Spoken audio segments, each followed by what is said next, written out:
మిమ్మును అనాథలుగా విడువను, మీ యొద్దకు వచ్చెదను. ఈ వాక్యం బైబిల్లోని యోహాను సువార్త 14వ అధ్యాయం 18వ వచనంలో యేసుక్రీస్తు తన శిష్యులతో చెప్పిన మాట. ఇది అత్యంత ప్రాముఖ్యమైన మరియు ఆదరణ కలిగించే వాగ్దానం. వాక్యానికి పూర్తి వివరణ ఈ వాక్యం యొక్క లోతైన అర్థం మరియు సందర్భం కింద వివరించబడ్డాయి. 1. సందర్భం: యేసు తన శిష్యులతో చివరిసారిగా గడుపుతున్న సమయంలో ఈ మాటలు పలికాడు. తాను త్వరలో ఈ లోకాన్ని విడిచి వెళ్ళిపోతానని, శిలువ వేయబడతానని వారికి తెలుసు. ఈ విషయం శిష్యులకు భయం, నిరాశ కలిగించింది. వారు తమ గురువును కోల్పోతున్నామని భావించారు. అలాంటి పరిస్థితుల్లో వారికి భరోసా ఇవ్వడానికి, వారి భయాన్ని పోగొట్టడానికి యేసు ఈ మాటలు చెప్పాడు.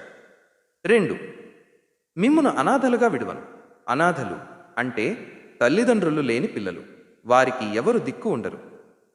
యేసు ఈ మాటను వాడటం ద్వారా తన శిష్యులకు తాను లేకపోవడం వల్ల వారికి భద్రత, మార్గదర్శకత్వం, ఆదరణ మరియు రక్షణ లభించవని భయపడవద్దని చెప్పాడు.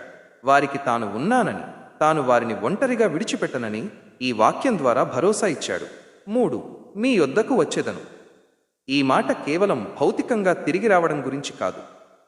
యేసు శారీరకంగా వెళ్ళిపోతున్నప్పటికీ తన ఆత్మ ద్వారా, అంటే పరిశుద్ధాత్మ ద్వారా వారికి తోడుగా ఉంటానని వాగ్దానం చేశాడు. యేసు పరిశుద్ధాత్మను వేరొక ఆదరణకర్త అని పిలిచాడు.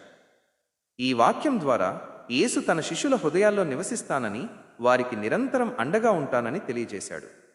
సారాంశం: ఈ వాక్యం యొక్క ముఖ్య ఉద్దేశ్యం యేసుక్రీస్తు తనను అనుసరించే వారిని ఎప్పటికీ ఒంటరిగా, నిరాశగా విడిచిపెట్టడని చెప్పడం. భౌతికంగా ఆయన కనిపించకపోయినా ఆయన పరిశుద్ధాత్మ రూపంలో మనతో ఉంటాడు. ఈ వాగ్దానం ఆయన విశ్వాసులకు ఆశ, ధైర్యం మరియు నిరంతర ఆదరణను అందిస్తుంది.